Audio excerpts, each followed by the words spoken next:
안녕하세요. 배우자 복이 엉망이었던 60대 남자입니다. 저는 저만의 행복한 가정을 꾸리는 것이 꿈이었어요. 저희 부모님은 장남이 큰형만 예뻐하고 그 아래 자식들에겐 일말의 애정도 주지 않던 분들이었는데 거기에 더해 형제들끼리의 사이도 별로라 가족의 정을 잘 못 느끼고 자랐었거든요. 하지만 제 이번 생엔 영 가족에 대한 운이 없는 모양이더군요. 그렇게 행복한 가정에 대한 꿈이 컸던 제가 고른 짝이 볼품없고 한심한 사람이었던 걸 보면 말입니다. 그래도 제 곁엔 단 한 사람, 너무도 착하고 소중한 아들만은 남아주었는데요. 그런 아들과의 이야기를 말해보고 싶어 이렇게 사연을 보내게 되었습니다. 저는 같은 직장을 다니던 2살 어린 아내와 26살에 결혼했어요. 좋은 여자를 만나 행복한 가정을 꾸리고 싶었던 제게 야무지고 알뜰해 보였던 아내는 마치 운명처럼 느껴졌었죠. 여보, 옷 좀 새로 사 입어. 옷이 많이 해졌는데 왜 같은 옷만 계속 입고 다녀? 괜찮아. 아직 입을만 해. 그리고 뭐 나야 이제 집에만 있는데 그런 내 옷보단 한 푼 두 푼 모아서 직장 다니는 당신 옷을 한 벌이라도 더 사주는 게 낫지. 남편 생각해 주는 건 이 아내밖에 없지? 신혼생활은 행복했습니다. 그때만 해도 아내는 가계부도 꼼꼼히 쓰며 알뜰한 모습을 보였고 저와 애정 전선에도 아무 문제가 없었죠. 저희 부모님이야 제 일엔 관심이 없었지만 장인 장모님께선 늘 우리 사이 하며 절 반기고 아껴주셨어요. 게다가 결혼한 지 얼마 안 되어 생긴 아들도 이듬해 태어나니 제가 태어나서 가장 잘한 일은 바로 아내와 결혼한 일이라는 확신마저 들더라고요. 여보, 오늘도 운전 조심하고 잘 다녀와. 진호야, 아버지한테 안녕히 다녀오세요 하고 인사드려야지. 임신을 하며 아낸 직장을 그만두었고 아들이 태어난 다음에 저 또한 직장을 그만두고 택시기사 일을 시작했습니다. 더 많은 벌이를 위해서요. 아내와 아들은 늘 저를 현관까지 배웅해주고 퇴근을 하면 쪼르르 마중도 나와주었는데 그 시간은 제 일상의 가장 행복한 시간 중 하나였어요. 아들은 희한하게 오래 자신과 붙어있던 아내보다 저를 더 따랐습니다. 그런 아들의 배움과 반김을 받는 일은 제게 더없이 행복한 일이었죠. 큰애는 아빠를 닮는다는데 우리 아들은 희한하게 당신만 닮고 난 하나도 안 닮은 것 같아. 그래서 서운해? 그래도 애가 다정하고 서글서글한 게 벌써부터 성격은 당신이랑 판박이잖아. 겉은 나를 닮고 속은 당신을 닮았나 보지. 그렇게 사랑스러운 아들은 안타깝게도 생김새는 절 전혀 닮지 않았었어요. 아내 판박이는 아니었지만 적어도 저보단 아내를 훨씬 많이 닮았다는 사실은 확실했죠. 제가 못내 아쉬운 푸념을 늘어놓을 때면 아내는 웃으며 저런 식으로 절 위로해 주곤 했어요. 그리고 아내 말대로 아들은 성격만은 저를 꼭 닮았었기에 저는 외적인 부분에 대한 아쉬움을 달랠 수 있었습니다. 하긴 저를 닮든 아내를 닮든 뭐가 중요했겠습니까? 그저 내 아들이란 그 한 가지만으로도 제가 아들을 사랑할 이유는 충분했죠. 아버지, 여기 물고기 엄청 많아요. 저 물고기 잡아주세요. 아버지 혼자? 이리 와봐. 아버지가 물고기 잡는 법 알려줄게. 그 다음엔 우리 진호가 직접 잡아보자. 아버지, 저 넘어질 것 같아요. 손 놓으시면 안 돼요. 아버지는 아까부터 손 놓고 있었는데 우리 진호 자전거 타는데 소질이 있었구나. 정말요? 우와, 진짜네? 아버지, 저 자전거 혼자 타고 있어요. 저는 아들에게 정말 많은 세상을 보여주고 싶었어요. 제가 부모님에게 받지 못한 걸 전부 아들에게 해주고 싶었죠. 전 입을 거, 먹을 것뿐만 아니라 아들에게 뭐든 알려주고 경험을 시켜주려고 노력했어요. 주말에 아내와 함께 아들과 이곳저곳 놀러 다니기도 하고 저녁을 먹은 후엔 아들을 데리고 나가 자전거를 가르쳐 주기도 하는 등 말입니다. 진호야, 넌 이 엄마보다 아버지가 그렇게나 더 좋아? 이 엄마도 좋은데요. 아버지가 조금 더 좋아요. 아버진 제 영웅이에요. 아내에게 미안했지만 엄마보다 아빠가 더 좋다는 아들의 말에 저는 마치 하늘을 날아가는 듯한 기분이 들곤 했습니다. 이렇듯 아들과의 관계는 계속해서 돈독해져 갔지만 슬프게도 아내와 저의 관계는 정반대를 달리기 시작했어요. 아내는 아들이 7살이 될 무렵부터 집에만 있기 좀이 쑤신다며 밖으로 돌아다니기 시작하더라고요. 게다가 원래는 그렇게 알뜰하고 가정적이었던 사람이 제가 벌어오는 돈도 펑펑 써대더라고요. 이게 뭐야? 당신 또 구두 샀어? 대체 주부가 이런 뾰족 구두가 몇 켤레나 왜 필요한 거야? 사도 좀 나중에 사도 되잖아. 당신 새 구두 산지 한 달도 안 됐어. 주부는 뭐 구두 신으면 안 돼? 주부는 여자도 아니야? 나도 그동안 아낄 만큼 아꼈고 궁상도 떨 만큼 떨었어. 그럼 이젠 좀 누리면서 살아도 되잖아. 난 애만 키우고 집안일만 하는 식모가 아니야. 누가 당신한테 뭘 누리지 말래? 나도 당신이 그동안 많이 아끼고 노력하면서 살아온 거 알고 고마워도 하고 있어. 그래서 처음엔 당신 하는 일에 아무 말도 안 했었잖아. 근데 이건 해도 해도 너무한 거 아니야? 적어도 형편에 맞게 돈을 써야지. 앞으로 진우한테 돈도 많이 들어갈 텐데 미리미리 우리 저축도 해야 되잖아. 지금 신발장도 안방에 우리 장롱도 당신이 사들인 것들로 꽉꽉 들어차 있는 거 안 보여? 애만 키우며 사느라 못 만났던 친구들을 만난다, 쇼핑을 한다 하며 밖으로 나돌기 시작한 아내는 이내 마음이 맞는 동네 여자들까지 몇 명 사귀었더군요. 그전엔 그래도 나갈 곳이 많지 않아 외출이 잦진 않았는데 그 여자들을 사귀고 나서부턴 아내는 틈만 나면 밖으로 놀러 다니기 시작하더라고요. 설마 바람이라도 났나 싶어 몰래 따라다녀 보기도 했지만 다행히 바람은 아니었습니다. 그래도 더 이상 두고만 보면 안 될 것 같아 전 아내에게 화를 내고 경제권도 빼앗았던 거예요. 당신 애가 지금 얼마나 중요한 시기인지 몰라? 그 어린애 집에 방치하고 밖으로만 나돌아다니는 거 엄마 실격인 행동이야. 제발 그만 좀 나돌아다니고 애한테 신경 좀 써. 그놈의 엄마.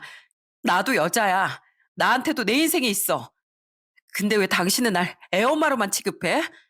아니, 애엄마가 아니라 당신 아내로도 대접을 안 해주고 있잖아.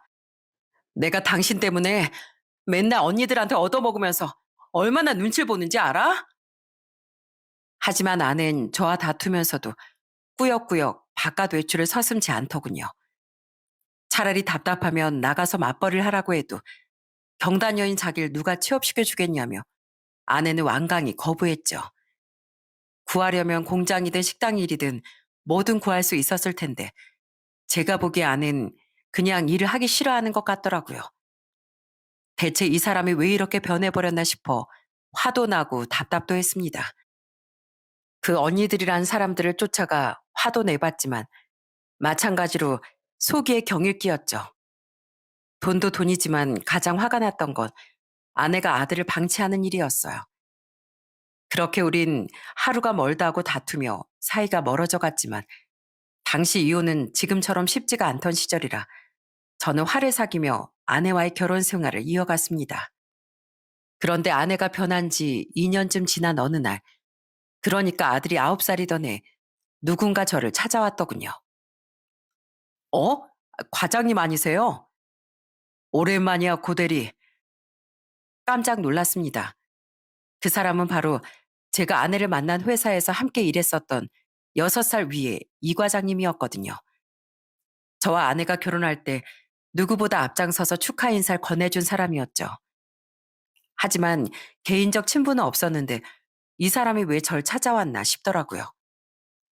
게다가 행색을 보아하니 코를 찌르는 술 냄새에 잔뜩 떡이 져서 비듬이 떨어지는 머리에 술에 취한 노숙자 꼴이 따로 없더라고요. 하지만 그 행색도 그 사람이 제게 건넨 말만큼 커다란 여파를 제게 주지 못했죠. 과장님, 무슨 일 있으세요? 저는 왜 찾아오신 거예요? 할 말이 있어서 왔지. 일이야 뭐 3년 전부터 도박에 빠져서 회사도 그만두고 전 재산도 다 탕진하고 아내한테 이혼당했다는 거 정도? 도박이요? 그리고 할 말이라는 게 무슨... 술 냄새와 찌든 내를 풀풀 풍기며 이 과장은 의아해하는 저를 굉장히 야비한 눈빛으로 쳐다보더군요. 그리고 제가 그 시선에 슬슬 불쾌함을 느낄 때쯤 이 과장은 음흉한 미소를 지으며 이상한 말을 내뱉었어요. 그게 말이지, 고대리가 들으면 뒤로 아주 까무룩 넘어갈 만한 얘기야. 바로 자네 아들에 대한 진실이거든. 네? 제 아들이요? 그래. 근데 내가 맨입으로 말 못 해주겠고 나한테 돈을 좀 줘. 그럼 내가 자네가 꼭 알아야 할 자네 아들에 대한 비밀을 모두 말해줄게. 지금 내 꼬라지 보이지? 보다시피 내가 지금 돈이 너무 필요한 상태라서 말이야. 대뜸 나타나서 내 아들에 대한 비밀을 말해줄 테니 돈을 달라니 그게 무슨 뜬구름 잡는 소리입니까? 과장님 지금 도박이랑 술에 쩔어서 현실 감각이 없으신가 본데 당장 가세요. 예? 내 아들한테 비밀이 있게 뭐가 있어요? 기가 막혀서. 처음에 전 그 허무맹랑한 이야기를 헛소리로 치부해버렸습니다. 그저 도박과 술에 미친 인간이 어떻게든 돈을 뜯어내려 이 사람 저 사람 찾아다니고 있나 보다 싶어서요. 그놈이 자리를 떠나지 않으니 제가 먼저 뒤돌아서서 자리를 뜨던 순간 뒤에서 들린 그놈의 마지막 말을 듣기 전까지는요. 고대리 자넨 자네 아내를 얼마나 믿어? 미진 씨가 요즘 많이 변해서 심란하지? 근데 그게 변한 모습이 아니라 본래 모습이라고는 생각 안 해봤어? 천천히 내 말에 대해 잘 생각해봐. 나 이틀 뒤에 다시 찾아올게. 대체 그놈이 제 아내가 변했다는 걸 어떻게 알았는지 의구심이 마구 피어오르더군요. 그래도 그냥 돈이 간절한 놈의 마지막 발악이다 생각하고 저는 애써 고개를 저으며 자리를 벗어났어요. 아무리 아내가 변했다지만 적어도 과거의 모습만큼은 정말 사랑스럽고 착했던 사람이었으니까요. 하지만 그날 밤이 되고 다음 날이 돼도 찝찝함은 사라지지 않고 오히려 불길한 상상력만 불러일으켰습니다. 그렇다고 아내에게 무턱대고 묻자니 그건 또 현명한 일이 아닌 것 같아 저는 제 속만 까맣게 태웠죠. 결국 전 그놈이 다시 찾아오겠다고 말했던 이틀 뒤 그놈이 제시한 금액의 3분의 1만큼만 준비한 채 그놈을 만났습니다. 그리곤 전보다 다급한 표정으로 절 체근하던 놈에게 역으로 요구했죠. 돈은 준비했어? 어딨어? 빨리 내놔. 나 오늘은 정말 느낌이 좋단 말이야. 이렇게 필이 따고 올 때 가서 한탕해야 한다고? 아무리 생각해도 난 그 큰 돈을 전부 못 줍니다. 당신이 돈만 받고 도망칠 줄 어떻게 알고요? 아직 당신 상황 파악이 안 돼? 당신도 뭔가 의심 가는 게 있어서 나랑 지금 말을 섞고 있는 거잖아. 이건 세상에 딱 한 사람, 나만 고대리한테 말해줄 수 있는 진실이야. 이 기회를 놓치면 당신 평생 후회할 거야. 그러니까 얼른 돈 내놔. 딱 3분의 1 드릴게요. 그게 제가 줄 수 있는 최선이고 이게 싫다고 하면 나도 더 이상 당신하고 얼굴 마주할 일 없습니다. 어떻게 하실래요? 제 말에 그놈은 벌개진 눈을 황당하다는 듯 치켜 떴습니다. 솔직히 그놈만큼 간절했던 저였지만 저는 그런 티를 내지 않으려 노력하느라 꽤나 애를 썼죠. 생김새가 나를 닮지 않은 자식에 대한 진실. 저는 그놈이 말하려는 진실이 아들이 제 친자가 아니라는 말일 거라고 예상했었어요. 물론 요즘 같으면야 당장 아들과 제 유전자 검사부터 의뢰했었겠지만 30년 전이었던 그때만 해도 지금처럼 쉽게 친자 검사를 의뢰하긴 어려운 세상이었거든요. 검사를 진행하는 기관 수도 적었고 의뢰비도 당시 돈으로 수백에 가까웠습니다. 게다가 결과 또한 나오는데 수주 이상이 걸렸기에 속이 타들어가던 저로선 그놈의 입에서 나올 진실에 목을 맬 수밖에 없었던 거죠. 그리고 돈에 눈이 돌아 있었던 그놈은 결국 제 제안을 덥석 물더라고요. 저는 그놈이 도망치지 못하게 막아선 뒤 그놈에게 준비한 돈을 건네주었습니다. 그리고 돈을 세며 실실 웃던 그놈의 입에서 나온 진실에 입을 떡 벌리고 말았죠. 아쉽지만 뭐, 이거라도 만족하기로 하지. 그럼 간단히 말해줄게. 빨리 도박판에 끼러 가봐야 하니까. 자식에 대한 진실이라는 말을 들었을 때 자네도 예상했겠지?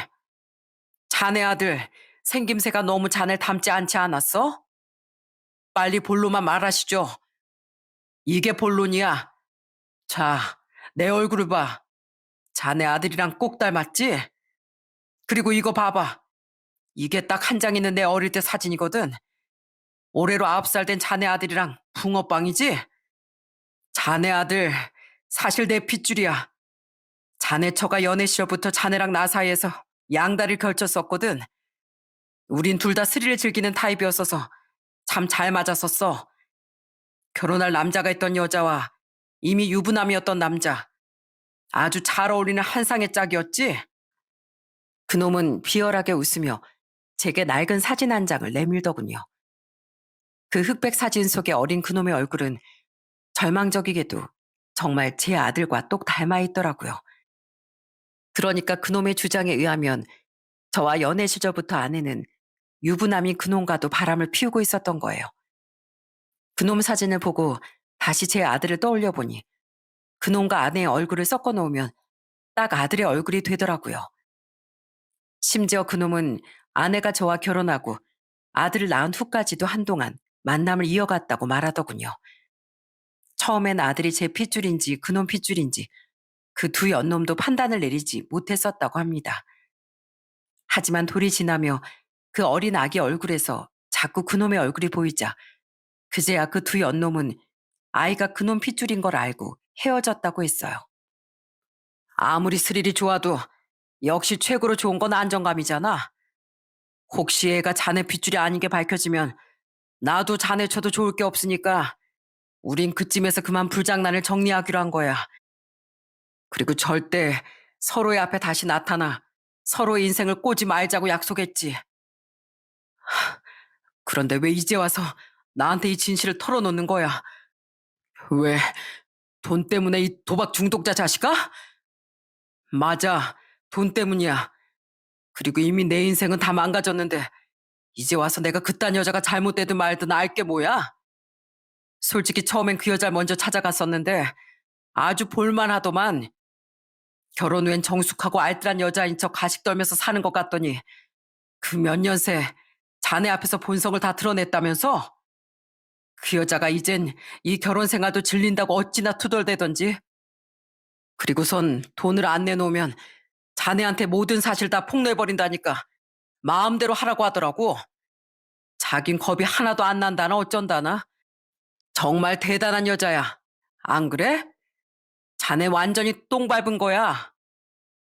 전 더 이상 그놈에게 존댓말을 쓰고 싶지도 않아 반말로 되물었습니다.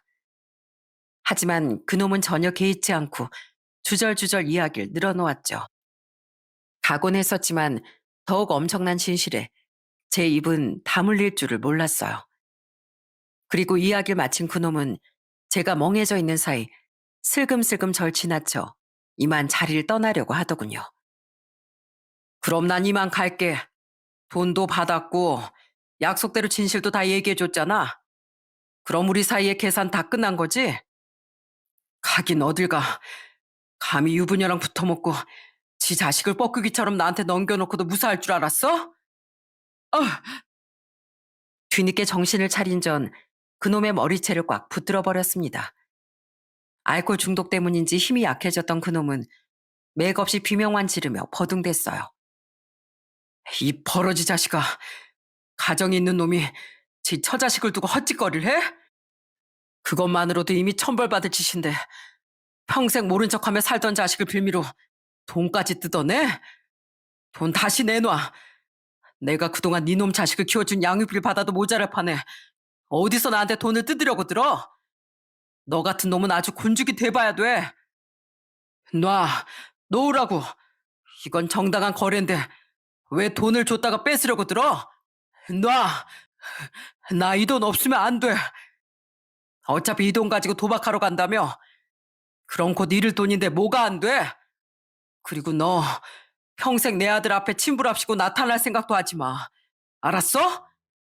그땐 이렇게 머리채로 끝나는 게 아니라 네 인생을 아주 끝내버릴 줄 알아. 저는 끝내 돈을 내놓지 않으려던 그놈에게서 기어코 다시 돈 봉투를 빼앗았습니다. 제가 오히려 돈을 받아내야 될 판에 그 돈을 제가 정신 나갔다고 순순히 돌려서 보내주겠습니까? 게다가 이대로 만약 그놈에게 돈을 줘서 보내면 그놈이 절 우습게 알고 나중에 성인이 된 제 아들까지 찾아올 것 같더라고요.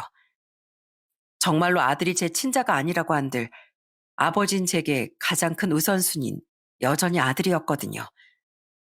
돈을 빼앗은 전 그제야 그놈을 바닥에 팽개쳐버렸어요. 그리곤 더 매운맛을 보고 싶냐고 으름장을 놓았더니 그놈은 엉엉 울기까지 하며 주랭랑을 쳐버렸죠. 당신, 그 자식 말이 전부 다 사실이야? 정말 당신 날 기만하고 그놈하고 붙어먹었던 거야? 그날 집으로 온 전 아들이 듣지 못하게 아내를 안방으로 끌고 들어와 채근했습니다. 그놈이 찾아와 모든 진실을 폭로했다는 말과 함께요. 그때 아내는 이미 예상한 일인지 시큰둥한 표정으로 이러더군요. 그 자식이 결국 당신 찾아갔었구나. 그래, 그랬어. 근데 이제 와서 당신이 알았다고 한들 뭘 어쩔 건데? 뭐? 그렇잖아. 이미 헤어진 지 오래니 간통 공소시효 기간도 지나서 간통으로 고소도 못할 테고 당신 이혼밖에 할 게 더 있겠어? 그리고 우리 애가 그놈 애일 수도 있지만 진짜 당신 애일 수도 있잖아. 그놈 어릴 때 사진이랑 우리 애랑 완전 판박이던데 어디서 그런 말이 나와? 그놈이 나 찾아오기 전에 당신한테 먼저 찾아가서 그 사진도 보여줬다며. 만에 하나 그렇다는 거지, 만에 하나. 그래서 뭐 어쩌라고? 잘 됐네. 어차피 요즘 우리 사이도 안 좋았는데 이만 이혼하면 되겠네. 당신이 선택해. 그냥 참고 살던가 이혼하든가. 애도 당신이 참고 당신애를 쭉 여기고 살 수 있다고 하면 키우고 아니면 그냥 고아원에 버려버려. 난 만약 우리가 이혼하면 저런 혹덩이 달고 살 생각은 전혀 없거든. 뭐? 애를 버리겠다고? 당신 그게 엄마라는 사람이 할 소리야? 그럼 저딴 내 인생에 도움도 안 되는 애 때문에 아직 앞길이 창창한 내 인생을 망치라고? 난 원래부터 제 마음에 안 들었어. 쟤 때문에 당신한테 말도 못하고 임신했을 때부터 얼마나 마음 졸였는지 알아?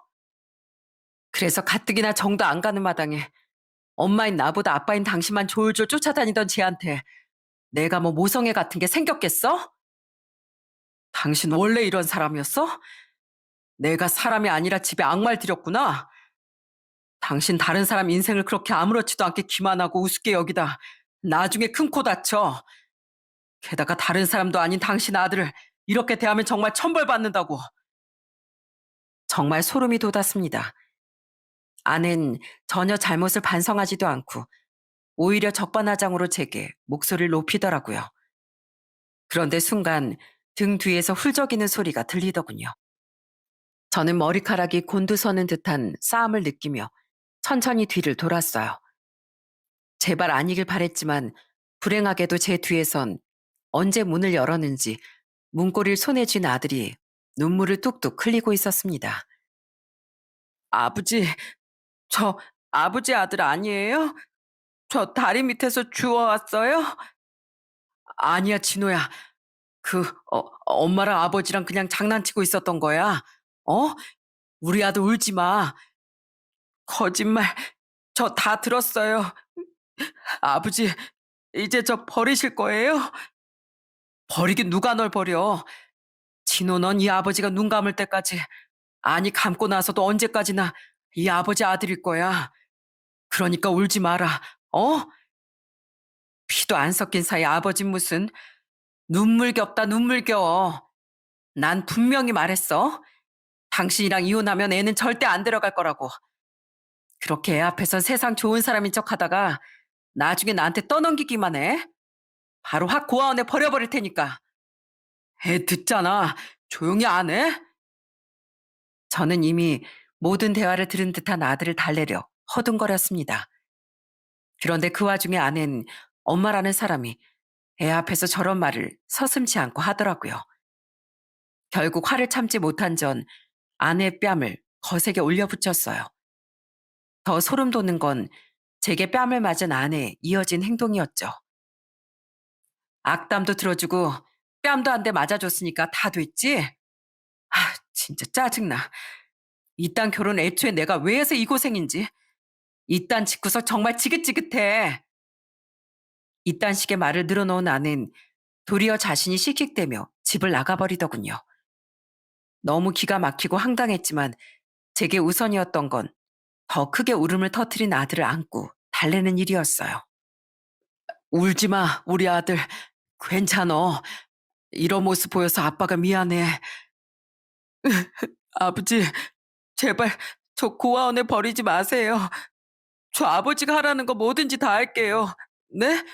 앞으로 더 착한 아들이 될게요. 이놈아, 네가 착하든 착하지 않든 넌 내 아들이라고 몇 번을 말해. 넌 이 아버지가 이 생이 끝날 때까지 지켜줄 거야. 그러니까 겁먹지 마. 어? 비록 제 친자식이 아니라고 한들 아들은 9회 동안 제 목숨보다 귀하게 여기며 키운 제 자식임이 틀림없었습니다. 그런 아들을 절대 고아원에 보낼 생각도 없었고 그렇다고 분명 엄마 역할을 제대로 해내지 못할 아내에게 아들을 맡기고 싶지도 않았어요. 이미 폐인이 된 친부라는 인간에겐 더더욱이요. 이후 전 아내와 이혼을 했습니다. 아내 말대로 간통죄로 그들을 처벌하기엔 공소시효가 지나 있었기에 저는 아내에게 양육권을 넘겨받고 다달이 양육비와 위자료를 청구하는 것으로 만족해야 했어요. 저는 거금을 들여 저와 아내, 아들과 그놈의 유전자 검사를 모두 진행했었습니다. 그때 사용할 머리카락을 뽑기 위해 그놈의 머리채도 휘어잡았었던 거죠. 만에 하나 혹시라도 아들이 제 친자의 신락 같은 가능성을 확인해보고 싶어서요. 하지만 오래 기다려 받은 결과는 역시나 절망적이었고 그 사실을 토대로 전 아내에게 위자료라도 청구할 수 있었던 거예요. 이런 경우에 안타깝게도 소송을 걸긴 매우 어려운 상황입니다. 저는 그놈에게도 위자료 소송이라도 걸기 위해 그놈을 수소문했습니다. 이미 빈털터리인 그놈에게 받아낼 건 없었겠지만 아무리 생각해도 괘씸해서 그렇게라도 한 번 더 보복을 해주고 싶었거든요. 하지만 그놈은 대체 무슨 짓거리를 하고 돌아다닌 건지 주민등록번호도 이미 말소된 상태라 찾기가 힘들더라고요. 결국 변호사에게 소송이 힘들 것 같다는 말을 들은 전 그놈을 찾길 포기할 수밖에 없었어요. 그리고 이후로 지금까지 그놈의 소식을 들은 적은 한 번도 없었죠. 자네도 참 너무하네. 아무리 우리 딸이 잘못했어도 한 번쯤은 용서해 줄 수도 있지 않았는가? 그러는 장인 장모님이야말로 너무하시네요. 제가 두 분께 얼마나 아들처럼 잘했었는데 이런 상황에서 어떻게 절 탓하세요? 역시 팔은 안으로 굽는다더니 그 말이 맞았네요. 충고 하나 해드리죠. 딸 교육 잘 좀 시키세요. 두 분이 이렇게 자식을 감싸버릇하니까 그 사람이 그런 한심한 인간으로 자란 거 아닙니까? 두 번 다시 저한테 연락하지 마세요. 그나물에 그 밥이라더니 제가 그토록 잘하려고 노력했던 장인 장모는 저에게 전화해 오히려 역정을 내더군요. 저는 큰 소리로 화를 내며 전화를 끊은 것을 끝으로 그 한심한 집안과의 인연을 완전히 끊어버렸죠. 이후 전처는 이혼한 지 1년 만에 재혼을 했습니다. 아는 지인이 그 둘이 중매로 만났다고 하는 걸 보니 이혼 전에 바람을 피운 건 아닌 것 같았는데 그래도 참 대단한 여자이지 않나요? 양육비 문제로 당신하고 오래오래 엮인 채 살고 싶지 않아. 그러니까 이거 받고 애 문제로 나한테 연락하는 일은 평생 없었으면 좋겠어. 그때 전천 절 찾아와 아이가 성인이 될 때까지 지급하기로 했던 양육비를 일시불로 계산해서 건넸어요. 재혼할 남자가 돈이 좀 있는 사람이라 그 돈을 내어줬다면서요. 기가 막혔지만 오히려 잘 됐다 싶기도 하더군요. 아이가 전처 때문에 너무 큰 상처를 받았던지라 저도 웬만하면 전처와 어떤 식으로든 이어져 있고 싶지 않았거든요. 전 욕짓거리를 한 바가지 날려준 뒤 그 돈을 받고 전처와의 인연을 끊게 됐습니다. 그리고 아들과 둘이서 더욱 행복하고 씩씩하게 살아가려 노력하기 시작했어요. 아버지, 빨래 제가 돌린다니까 언제 세탁기 돌리고 다 개기까지 하셨어요. 저도 이제 중학생이에요. 아버지가 뭐든 다 안 해주셔도 될 나이라고요. 네가 마흔이 되고 50이 돼봐라. 내 눈에 항상 어린애로 보이지. 그냥 내가 아마 이 아버지가 너한테 이렇게라도 엄마의 빈자리를 채워주고 싶어서 그래. 내 손으로 밥도 해먹이고 빨래도 해주고 교복도 다려주고 하는 소소한 것들 말이다. 그게 이 아버지가 사는 낙이란다. 제 친자식이든 아니든 아들은 여전히 제 삶의 전부였어요. 그런 아들에게 전 엄마의 빈자리를 느끼게 하고 싶지도 않았고 그만큼 두 배, 아니 세 배로 좋은 부모가 되어주고자 최선을 다했어요. 가장 가슴이 아플 땐 너무 착한 성격 때문에 제게 미안해하던 아들의 모습을 볼 때였죠. 늘 죄송해요, 아버지. 친자식도 아닌 저 때문에 많이 힘드시죠? 제가 얼른 커서 꼭 이 은혜 갚을게요. 너 그놈의 친자식이니 뭐니 하는 말 아버지가 하지 말랬지? 넌 내가 네 엄마 뱃속에 있을 때부터 사랑에 맞이하는 내 자식이야. 같은 피 같은 게 뭐가 중요해? 그게 그렇게 중요한 거면 내 기꺼이 몸속의 피를 다 뽑아내고 새로 갈아 넣어마. 그래서 네 마음에 위로가 된다면 말이야. 진호야, 이 아버지한테 너만큼 중요한 존재는 세상 어디에도 없단다. 그러니까 그런 말은 더 이상 하지 마. 이 아버지 가슴을 더 찢어지게 하고 싶지 않다면 말이야. 전초로 인한 상처 때문에 우린 서로 끌어안고 울기도 참 많이 울었습니다. 하지만 그 눈물이 우리 부자의 사이를 더욱 돈독하게 만들어주기도 했죠. 시간이 흘러 공부를 잘했던 아들은 서울에서도 손에 꼽히는 명문대에 진학했어요. 그리고는 같은 대학의 대학원 과정까지 마친 후 아들은 대기업 연구원으로 취업했습니다. 취업 합격 소식을 들은 날 아들은 제게 무려 큰절을 하더군요. 아이고 이놈아, 아이 갑자기 웬 절이야? 제가 그 긴 공부를 끝내고 어엿한 사회인이 될 수 있었던 건 모두 다 아버지 덕분이잖아요. 그러니 그 감사와 존경의 의미를 담았어요. 아버지, 아버지가 아니었으면 지금의 전 이 자리에 없었을 거예요. 그동안 아버지가 키워주신 은혜, 이젠 천천히 갚아나가며 살겠습니다. 그 피덩이였던 녀석이 언제 이렇게 큰 건지 눈물이 앞을 가렸습니다. 이후 아들은 월급의 절반은 꼬박꼬박 제게 가져다 주더군요. 이젠 택시 운전도 그만두고 여유를 즐기며 사시라면서요. 하지만 이 젊은 나이에 일을 그만둘 생각도 아들이 힘들게 번 돈을 흥청망청 쓸 생각도 없던 전 그 돈을 차곡차곡 모아두었습니다. 언젠가 아들이 결혼할 때 돌려주려고요. 또한 그 외적으로 열심히 일을 하며 제 노후 자금도 열심히 저축해 두었죠. 아들을 다 키워놓은 제가 이제 아들에게 해줄 수 있는 건 늙어서 제가 짐이 되지 않는 일뿐이라고 생각했으니까요. 하지만 인생이라는 건 그렇게 뜻대로 되지 않았습니다. 아버지, 괜찮으세요? 전 언제부턴가 달고 살던 고혈압과 당뇨를 꾸준히 관리하며 살았었어요. 그러던 어느 날 전 급작스럽게 요로 감염을 겪게 됐죠. 그리고 그 일은 제게 급성 신부전증이라는 병을 연계에 일으켰어요. 갑작스런 고열과 피로, 극심한 통증으로 응급실에 실려간 전 의사에게 급성 신부전증이라는 진단을 받고 급히 입원해 투석과 치료를 받게 됐습니다. 그때 가슴이 철렁했다던 아들은 한동안 눈물을 멈추지도 못했었죠. 저희도 최선을 다했습니다만 신장이 너무 크게 손상되어 좀처럼 회복이 되질 않습니다. 한 달 반 정도 입원 치료를 받은 전 퇴원한 후로도 투석을 받으며 지내야 했습니다. 하지만 급성 심부전증 판정을 받은 지 5개월 뒤 저는 결국 신장 이식이 필요하다는 의사의 말을 듣게 됐어요. 고작 나이 62에 말이죠. 당시 전 이미 상태가 심각해져 심한 부종과 피로, 간혹 찾아오는 호흡곤란과 심혈관 합병증에 대한 위험 등으로 다시 입원해 있던 상황이었어요. 그런데 그때 아들은 아무런 망설임도 없이 제게 신장을 공여하겠다고 말하더군요. 안 된다. 난 그냥 공여자가 나타나길 기다릴 거야. 그 공여자가 언제 나타날 줄 알고요.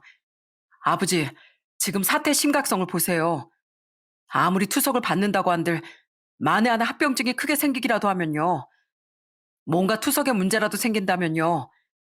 아버지 살릴 방법이 뻔히 있는데 저더러 손 놓고 아버지를 이렇게 놔둘 작정이세요? 이놈아, 그러다가 네가 잘못되기라도 하면 난 어쩌냐? 어? 난 그래도 60내를 넘게 살았고 넌 아직 36밖에 안 된 한창 때야. 그런 네 건강과 내 건강을 어떻게 저울질하겠니? 난 절대로 싫다. 하지만 전 그런 아들의 말을 거세게 반대했습니다. 언제 공여자가 나타날 줄 알고 일어나는 아들의 울음 섞인 애원에도 절대 꿈쩍하지 않았죠. 아들의 마음이야 알지만 부모가 돼서 자식의 몸에 해를 가하는 일은 도저히 할 수가 없겠더라고요. 그렇게 시간이 흐른 어느 날 아들은 제게 편지 한 장을 건네주더군요. 혼자 있을 때 그 편지를 읽어본 전 이내 얼굴이 눈물로 범벅대고 말았어요.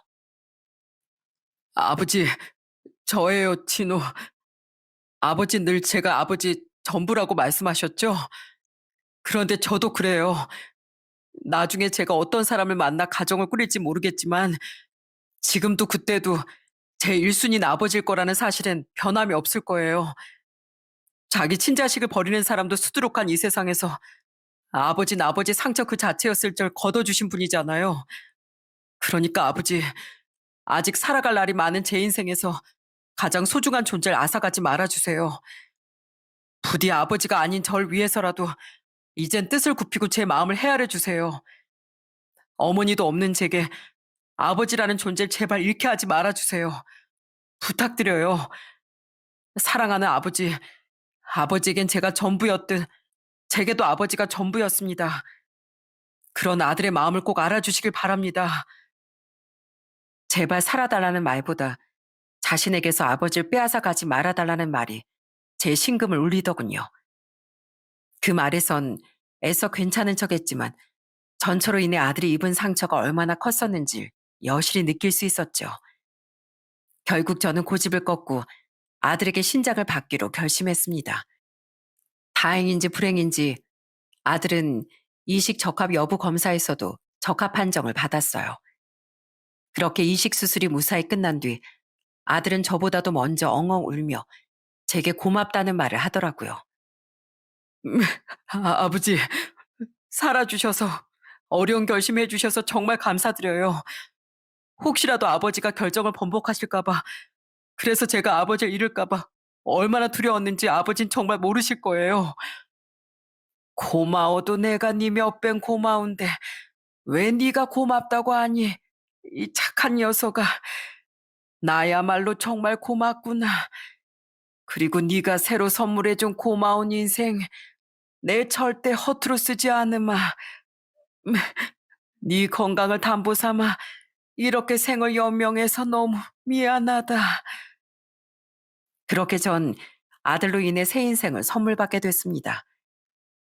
우린 둘 다 무사히 몸을 회복했고 저는 다시 택시 운전도 시작할 수 있을 정도로 건강해졌어요.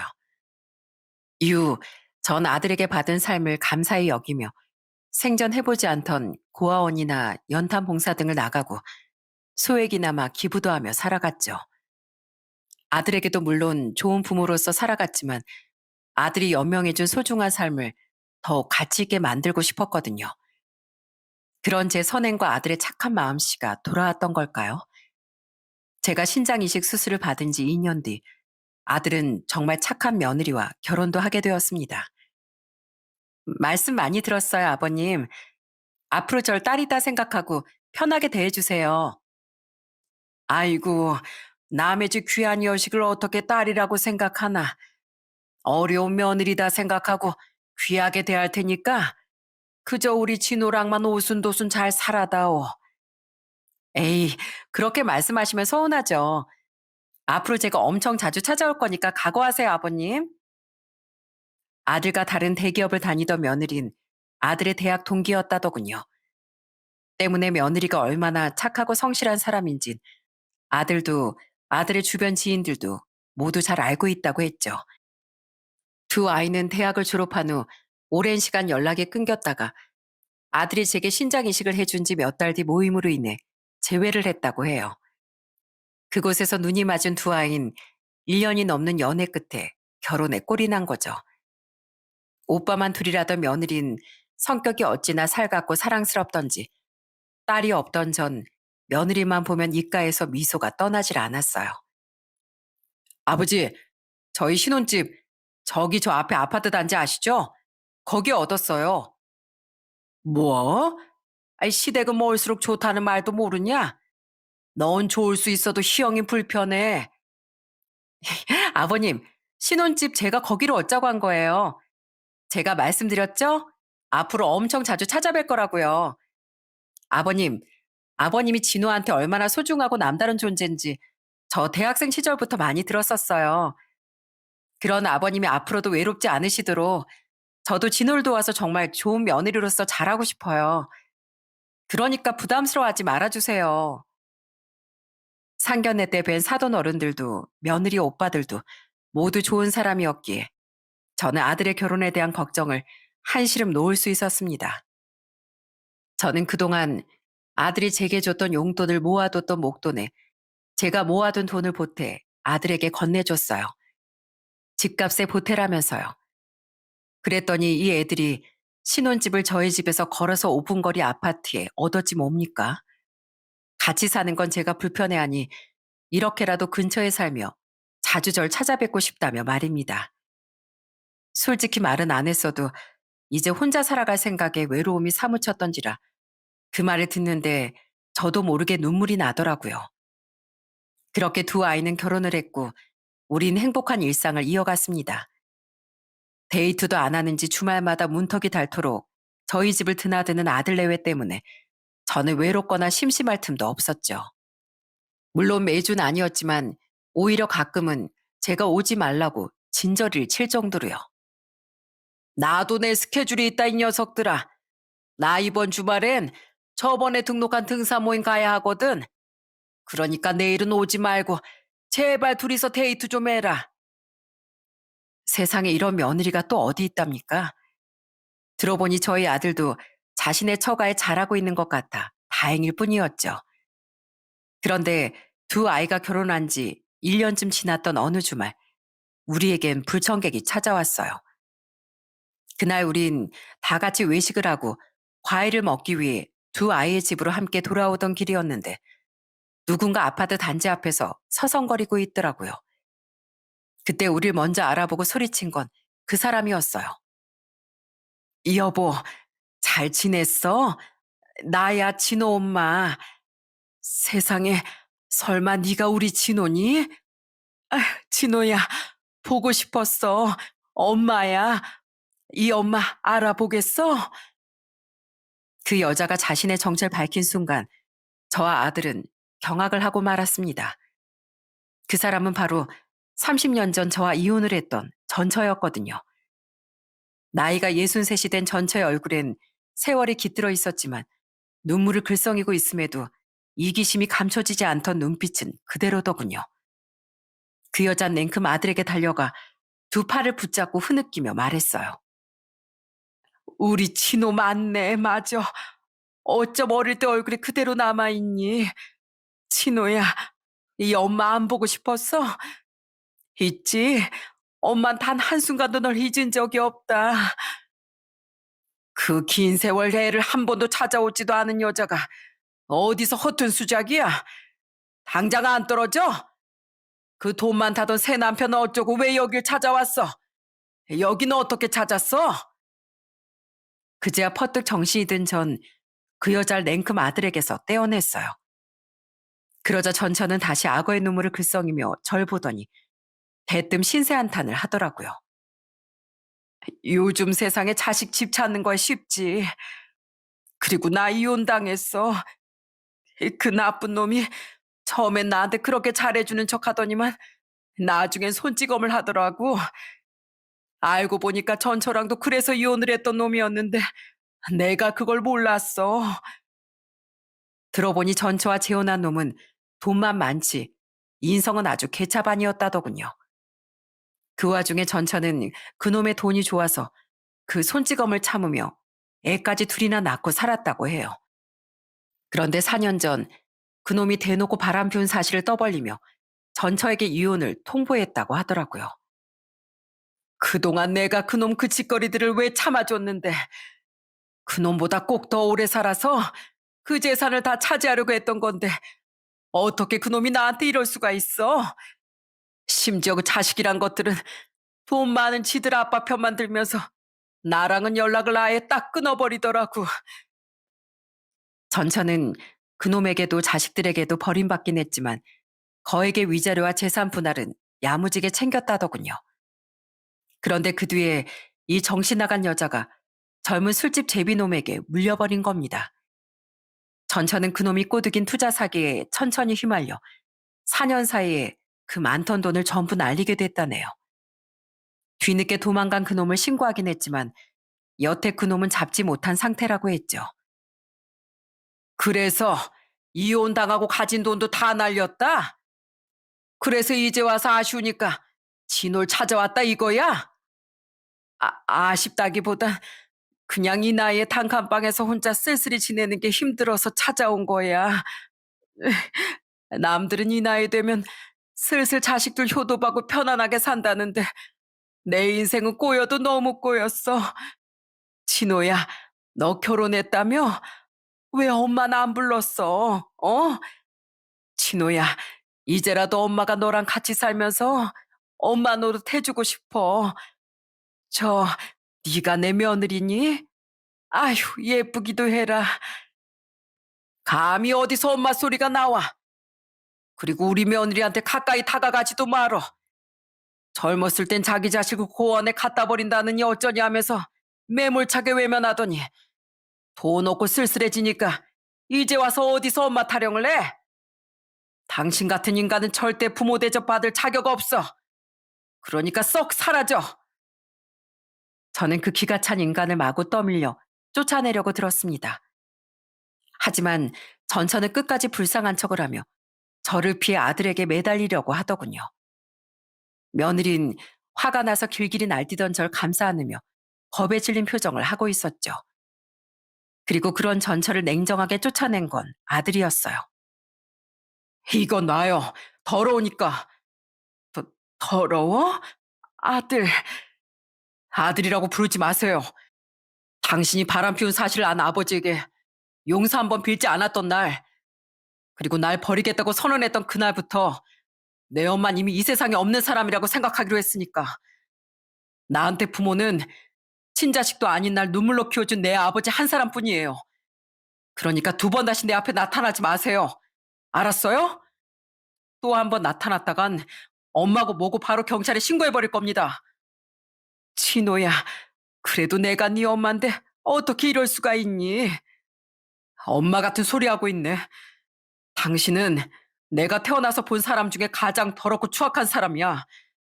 내가 당신한테 지금 욕짓거리를 알려주지 않는 건 순전히 내 아내랑 아버지 귀를 더럽히고 싶지 않아서고.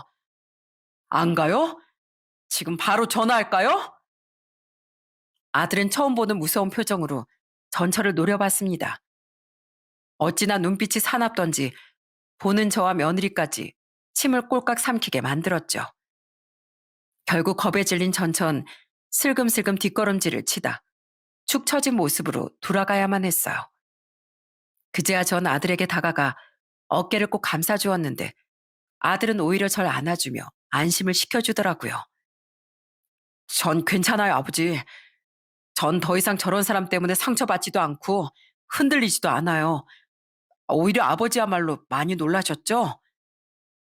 그게 바로 한 달 전 일입니다.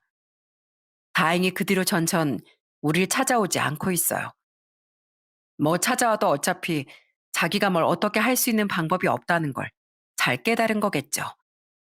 지금 저와 아들은 그 여자의 존재는 이 세상에 없는 셈 친 채 다시 전처럼 잘 살아가고 있습니다. 솔직히 그때 일이 아들의 가슴에 또 다른 상처를 냈을 수도 있다고 생각해요.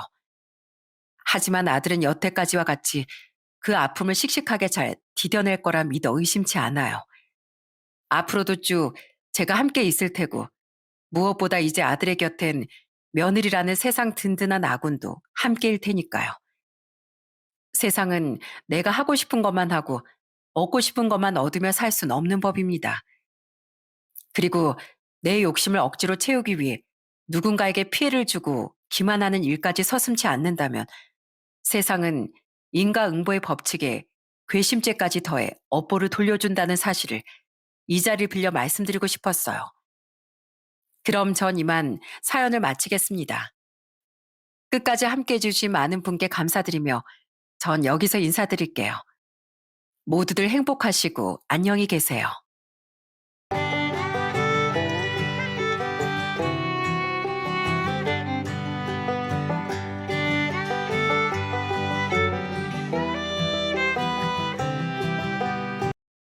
안녕하세요. 저는 직장에 다니고 있는 50대 후반 여성입니다. 얼마 전 책을 보다가 사필 규정이라는 한자 성어를 보게 되었는데요. 모든 일은 반드시 바른 길로 돌아간다는 뜻이죠. 거짓과 잘못이 아무리 감춰져도 결국 진실이 드러나고 정의가 실현된다는 뜻으로 많이 쓰이는데요. 저는 바로 이 사필 규정의 사건을 목격했던 장본인이랍니다. 그 얘기를 여러분들에게 들려드리려고요. 제 아버진 목수였습니다. 평생 목수일을 하시며 자식들을 키워주셨죠. 엄마도 장사를 하셨는데 평생 쉬지 않고 열심히 일을 하셨어요. 아마 제가 지금까지 이렇게 열심히 일을 할 수 있었던 이유도 바로 부모님의 이런 부지런함을 닮았기 때문이라고 생각하는데요. 한 번은 아빠가 목수일을 하시다가 3층에서 떨어지셨던 적도 있었어요. 그때 진짜 가족들 모두 너무 놀라고 걱정돼 며칠 밤낮에 밥도 못 먹고 내내 울기만 했었거든요. 정말 돌아가신 줄 알았는데 다행히 생명엔 지장이 없으셨죠. 다치시고 난 후에도 거의 한 달 정도는 꼼짝없이 누워만 계셨는데 이후에 나으시자마자 다시 또 망치를 잡으셨어요. 그때 엄마가 얼마나 아빠를 말리셨는지 모릅니다. 여보, 좀 쉬어. 다친 지 이제 겨우 한 달이야. 한 달 쉬었다고 그 뼈가 다 붙었겠어? 무리하지 말고 제발 좀 쉬어. 이러다가 당신 몸 상하면 어쩌려고 그러는 거야. 아휴, 내가 일을 해야지 이렇게 누워만 있으면 어쩌겠어. 애들도 셋인데 당신 혼자 고생할 수 없지. 나 나가서 쉬엄쉬엄 하면 되니까 걱정하지 마. 당신 아침 저녁으로 쉴 틈 없이 일하고 나 간병하고 힘들잖아. 내가 뭐 평생 이렇게 쉬라고 했어? 당신 몸 좀 더 괜찮아질 때까지만 푹 쉬자는 거잖아. 아휴, 내가 당신을 어떻게 말려. 여보, 젊었을 때 고생은 사서도 안 돼. 지금 나 멀쩡해. 3층에서 떨어지고도 이렇게 살아있는 거 보면 몰라? 하늘에서도 이 정도면 나 아직 데려가지 않겠다는 거야. 우리 애들 다 키울 때까지는 안 쉬고 일할 거니까 당신은 내 걱정하지 마. 그렇게 부모님은 말 그대로 열심히 최선을 다해 자식들을 키우셨습니다. 그런 부모님을 보면서 저는 열심히 공부를 했어요.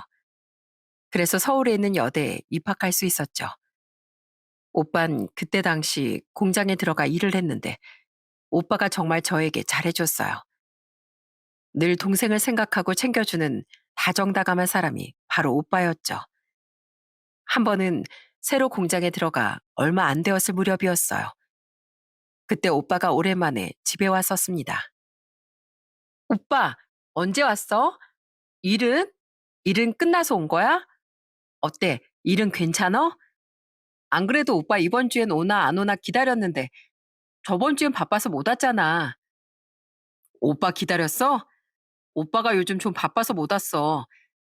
일한 지 얼마 안 돼서 적응하느라고. 별일 없었지? 아, 그리고 선이야. 오빠가 줄 거 있는데. 자, 이거 받아. 어? 오빠, 이거 워크맨이잖아. 이거 어디서 났어? 아, 나 이거 진짜 가지고 싶었는데. 이거 비싸지 않어? 아이, 이 정도야 우리 선이 위해서 다 해줄 수 있지. 너 공부 열심히 하고 있는 거지? 오빠가 공부를 못해서 대학도 못 갔는데 우리 선인 똑똑해서 대학도 가고 말이야. 오빠 어깨가 우리 선이 덕분에 얼마나 으쓱한지 몰라. 앞으로 자라라는 선물이니까 이거 받고 공부 열심히 해. 오빠, 고마워. 진짜 나 앞으로 더 열심히 할게. 오빠의 마음이 담긴 선물을 받고 전 너무나 기뻐했던 기억이 있었어요. 오빤 그렇게 절 살뜰하게 챙겨주고 생각을 해줬습니다. 그런 오빠의 사랑을 남동생에게도 많이 전해줬어요. 그렇게 저희 삼남매는 서로 우애 좋게 잘 지냈습니다. 한 번은 눈이 펑펑 내리던 날이었는데 오빠가 밤늦게 전화를 해왔어요. 일이 늦게 끝나 퇴근하고 집으로 전화를 한 거였죠. 선이야, 별일 없지? 오빠 이제 일 끝나서 와가지고 전화한 거야. 오늘 진짜 바빴다. 아마 앞으로 더 바빠질 것 같아. 오빠가 여기서 돈 많이 벌어서 우리 선이 시집 갈 때 집 한 채 해줘야 하는데. 에이, 오빠, 집 한 채만 해주려고? 이쁜 동생 시집 보낼 수나 있겠어? 그렇지. 아휴, 우리 선이 아까워서 누구한테 보내겠냐. 너 별일은 없는 거지? 오빠 이제 일 적응 다 했어. 여기서도 일 잘한다고 아주 칭찬이야. 오빠 알지? 어디 가도 적응 잘하는 거. 알지. 난 오빠 걱정 하나도 안 해. 엄마랑 아빠도 잘 지내고 있으니까 걱정하지 마. 오빠가 더 걱정이지 뭐. 날씨 추우니까 따뜻하게 하고 자고. 이번 주말에도 올 거야? 바빠도 한 번씩 와. 내가 맛있는 거 해줄게. 그래, 오빠가 이번 주말엔 꼭 갈게. 그때까지 부모님 잘 모시고 있어. 선우랑도 잘 지내고 있고. 오빠 없으니까 네 어깨가 무겁겠네. 부탁한다. 전 그 통화가 마지막일 거란 생각은 그땐 전혀 하지 못했습니다. 다음날 저희 집엔 청천벽력 같은 소식이 들려왔어요. 공장에 들어가 기숙사 생활을 하고 있었던 오빤 연탄가스 중독으로 다음날 세상을 떠나고 말았다는 소식이었죠. 저희 집은 정말 난리가 났습니다. 장례식장으로 가는 내내 저와 동생, 부모님은 눈물을 참을 수가 없었어요. 벌써 30년 전 일임에도 불구하고 그날을 생각하면 눈물이 지금도 펑펑 나올 정도로 슬픈 일이었습니다. 오빤 저희 집의 기둥이나 다름없었어요. 바쁜 부모님을 대신해 저와 동생을 누구보다 살뜰하게 챙겨주고 생각해 주던 게 오빠였죠. 동네에서도 오빠 같은 마진 없다면서 칭찬이 자자할 정도로 오빤 정말 좋은 사람이었습니다. 그런 오빠가 허망하게 세상을 떠났다는 사실이 받아들여지지 않더라고요. 장례식장은 말 그대로 통곡 소리만 들릴 뿐이었습니다. 아이고, 아이고, 우리 아들. 불쌍한 우리 아들. 고생만 하다 어떻게 이렇게 허망하게 떠나니. 우리 아들 불쌍해서 어떡하니. 오빠, 우리 오빠 어떡해. 오빠 없이 우린 어떻게 살라고. 오열과 통곡 속에 장례식을 마치고 나서 집으로 돌아왔지만 저희 가족은 일상생활을 할 수 없었습니다. 생각보다 오빠의 빈자리는 너무나도 컸어요. 그 후로 2년 동안은 추억거리가 하나도 생각이 나지 않을 정도로 무의미한 일상을 그냥 보냈던 것 같아요. 저뿐만 아니라 남동생과 부모님도 그때 그 2년이 제일 힘들었던 시기라고 하셨죠. 겨우 일상생활로 돌아가고 나서 전 대학을 졸업했고 운이 좋게 좋은 직장에 취업을 할 수 있었습니다.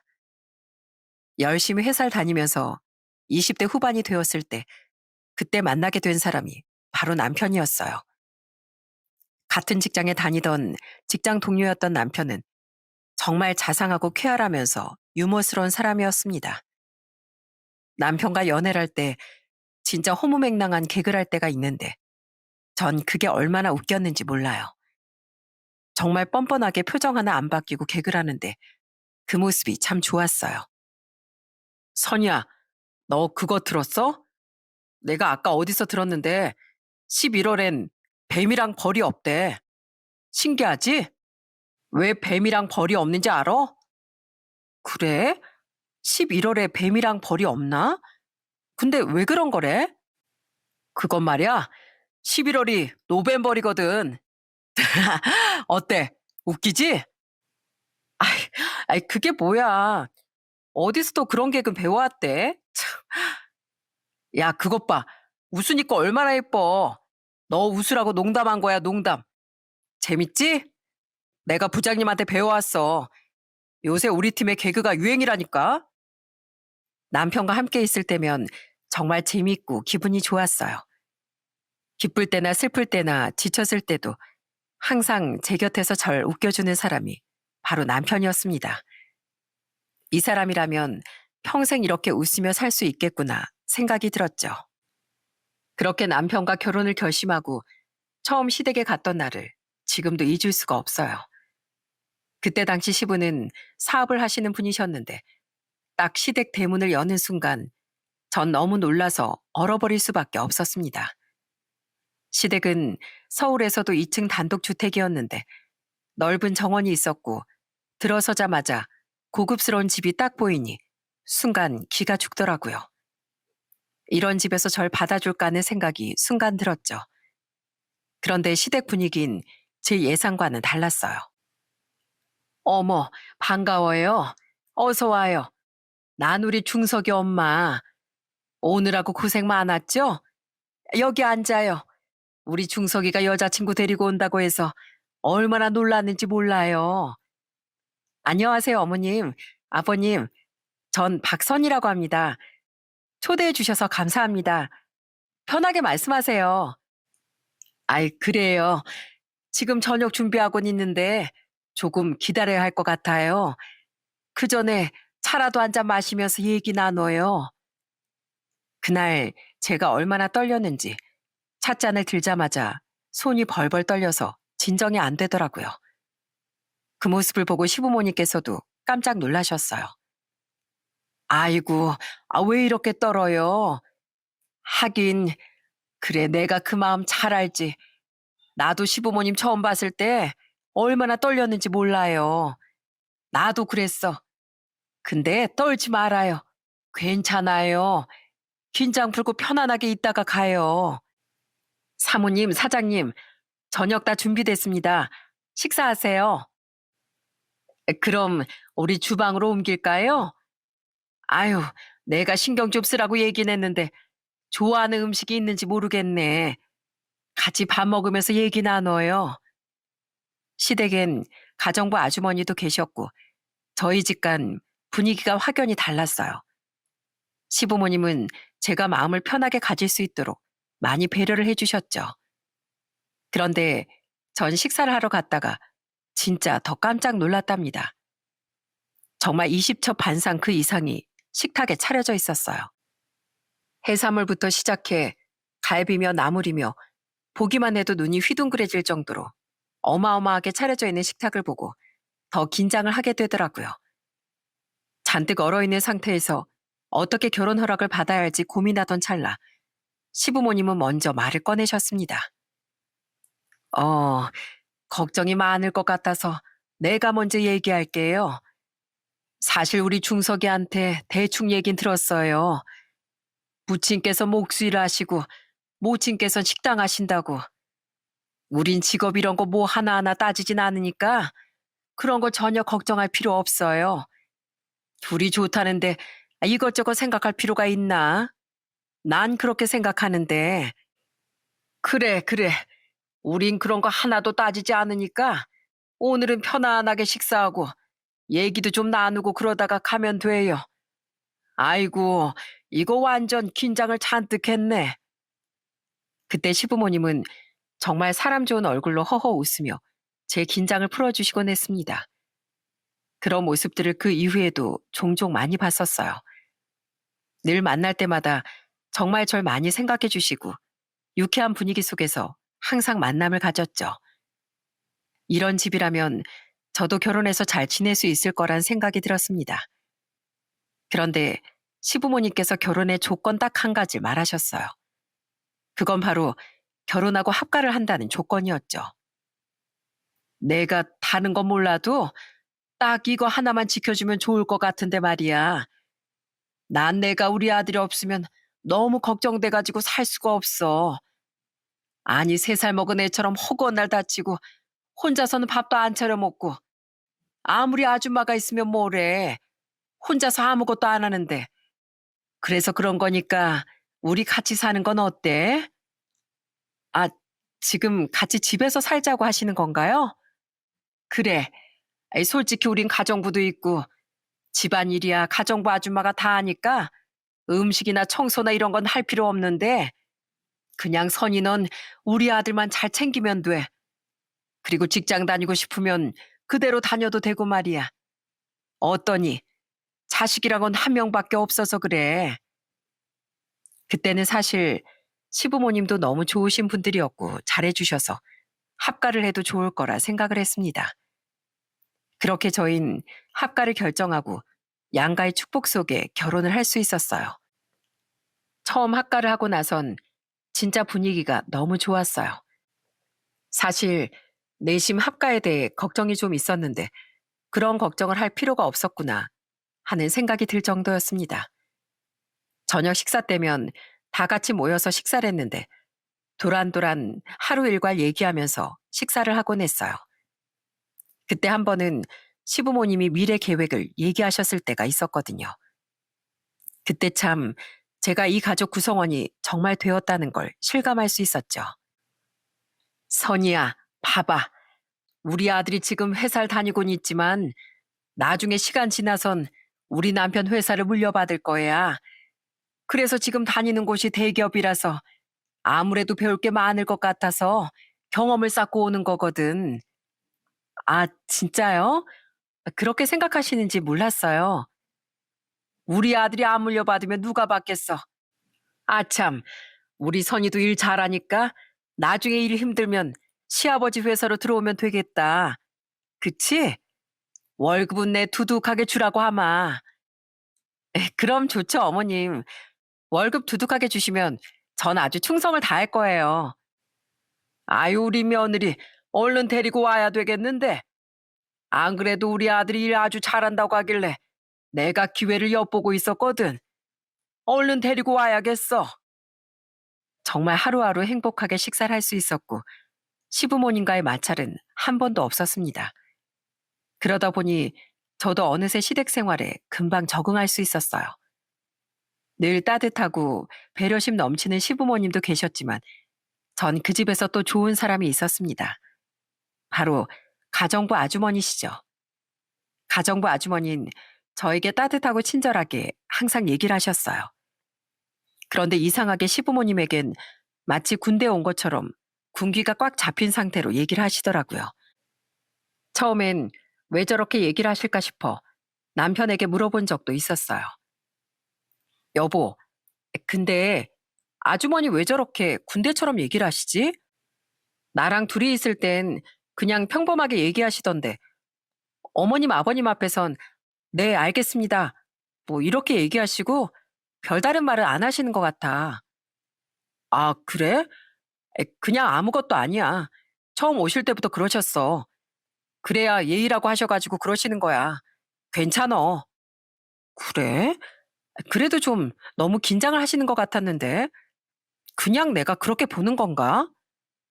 그래. 아니, 당신이 아직 아주머니를 잘 몰라서 그런가 봐. 원래 저러시는 분이니까 너무 신경 쓰지 마. 그땐 남편의 말을 듣고 그냥 그렇구나 생각을 하고선 넘어갔습니다. 남편의 말론 아주머니가 원래 그런 성격이라고 했지만 전 겪으면 겪을수록 아주머니가 참 따뜻하고 좋으신 분이라는 걸 알게 되었어요. 하루는 시부모님 손님분들까지 오셔서 엄청 설거지할 게 많이 나온 날이 있었어요. 다른 가족들은 그냥 밥 먹고서 나가길래 아주머니 혼자서 너무 힘들겠다 생각이 들어 제가 팔을 걷어붙였죠. 그랬더니만 아주머니가 엄청 놀라시더군요. 아유, 됐어요. 그냥 두세요. 제가 하나하나 정리하면 되니까 손대지 말아요. 아니에요. 아주머니 이거 혼자서 하시면 너무 힘들고 오래 걸려요. 다른 거 몰라도 제가 설거지라도 도와드릴게요. 오늘 하루 종일 음식 하시느라 힘드셨잖아요. 아유, 아니에요. 이거 제가 원래 해야 하는 일인데요, 뭘. 작은 사모님 이러시지 않으셔도 돼요. 아, 그럼 아주머니 제가 옆에서 행복이라도 할게요. 같이 하면 더 빨리 끝나잖아요. 아셨죠? 옮기는 건 같이 해요. 그날 그렇게 설거지를 같이 하면서 소소하게 얘기를 나눠보니까 아주머니가 저희 엄마처럼 그저 평범한 한 가정의 엄마라는 걸 알게 되었습니다. 그날 이후로 저희는 더 가까워졌고 전 아주머니에게 둘이 있을 때만이라도 말을 좀 편하게 하시라고 했어요. 그렇게 점점 친해지면서 추억도 많이 생겼답니다. 한 번은 제가 김치를 담궈보고 싶다고 해서 아주머님에게 김치 담그는 법도 배우게 됐어요. 선이야, 김치는 배추를 먼저 잘 절여야 돼. 배추만 잘 절여도 거의 다 한 거나 마찬가지야. 배추만 이렇게 잘 절여 놓으면 돼. 이것 좀 먹어봐. 어때? 와, 아주머니, 양념 맛 완전 맛있는데요? 아니, 어떻게 이렇게 간이 딱딱 맞아요? 아까 보니까 그냥 뚝딱뚝딱 넣으시던데 너무 맛있어요. 그래, 내가 이거 비율 다 알려줄 테니까 나중에서 한번 먹어봐. 그냥 그대로만 해도 진짜 맛있을 거야. 선이 넌 손도 야무지니까 잘할 것 같다. 김치뿐만 아니라 나물 무치는 법이나 찌개 끓이는 법까지 전 가정부 아주머니에게 다 배웠습니다. 그렇게 시댁에서 3년 정도 결혼 생활을 이어나갔어요. 그동안은 진짜 아무런 탈 없이 행복하게 잘 지냈었죠. 그런데 3년이 지난 후부터 시부모님이 점점 달라지기 시작했습니다. 그 이유는 바로 제가 임신을 하지 못했기 때문이었어요. 아무리 노력을 해도 임신이 잘 되지 않더라고요. 하도 임신에 실패하니까 처음엔 보약도 지어주고 임신이 잘 되는 약도 구해서 주기도 하던 시모가 점점 압박을 주기 시작했습니다. 아유, 남들은 애는 잘만 들어서더니만 어찌 된 게 넌 애 한 번을 못 갖니? 어? 너 설마 니네 집에 무슨 문제라도 있었던 거 아니야? 네? 어머님, 그게 무슨 말씀이세요? 저희 집에 문제라뇨. 내가 하도 답답해서 그러지. 우리 집은 아들이 귀한 집이야. 우리 아들도 독자고 남편도 독자고. 그러니까 네가 아들 하나 꼭 낳아야 돼. 그러면 좀 노력을 해봐야 하는 거 아니니? 어머님, 저도 노력하고 있어요. 운동도 하고 건강식으로 챙겨도 먹고요. 어머님이 지어주신 보약도 꼬박꼬박 잘 챙겨 먹는 거 어머님도 아시잖아요. 그래, 안다만. 아유, 애가 근데 왜 안 생기냐 이 말이야 난.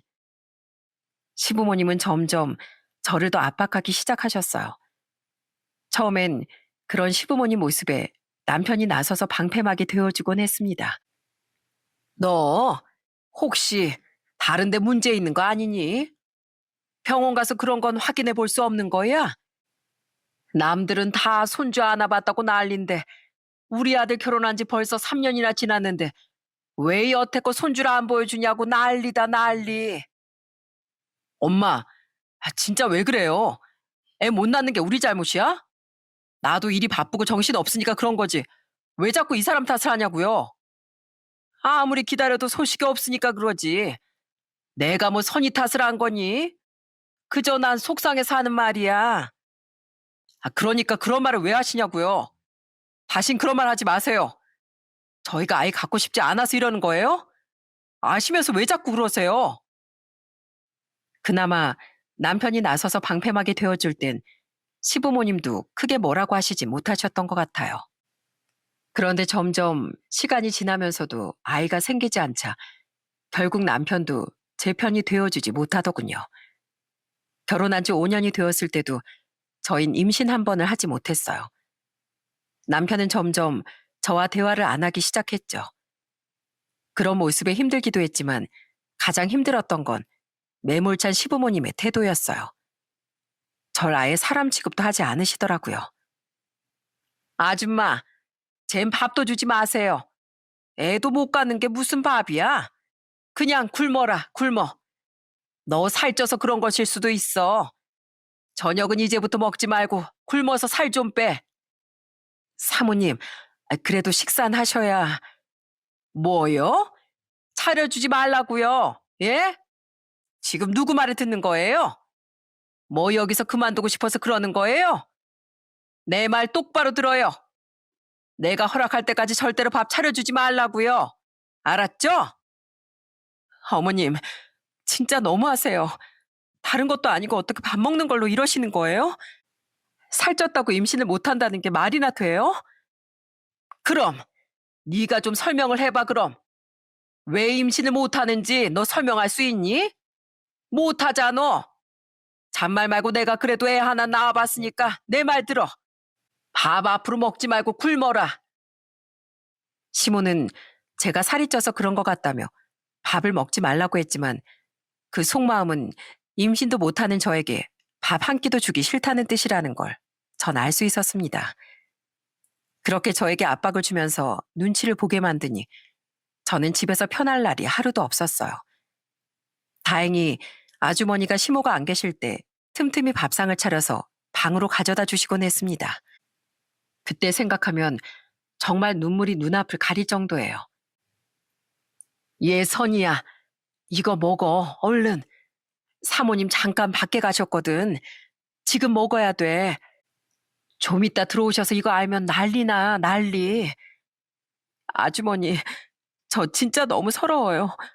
이러고 살아야 되는 거예요? 아휴, 그러게나 말이야. 왜 저러신다니. 일단 지금은 밥 먹고 정신 똑바로 차리는 수밖에 없어. 이거 먹어. 저녁은 앞으로 내가 이렇게 가져다 줄게. 걱정하지 말고 당분간은 그냥 조용히 있어. 정말 서럽고 서러웠지만 그땐 임신이 되지 않는 게 진짜로 제 탓인가 싶어 점점 위축이 됐습니다. 남편도 점점 제 편을 들어주지 않았고 그 집에 저만 혼자 남겨진 것 같았어요. 그렇게 지내던 어느 날 남편이 저에게 깜짝 놀랄 소식을 전했습니다. 회사를 그만두겠다고 한 거였어요. 그 이유를 물으니 더 경악할 소식을 얘기해 주더군요.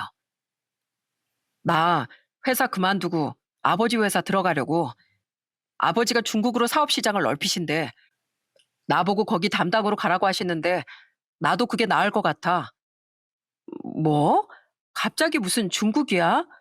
중국에서 사업을 차린다고? 그럼 난 어쩌고? 당신이 여기서 일하잖아.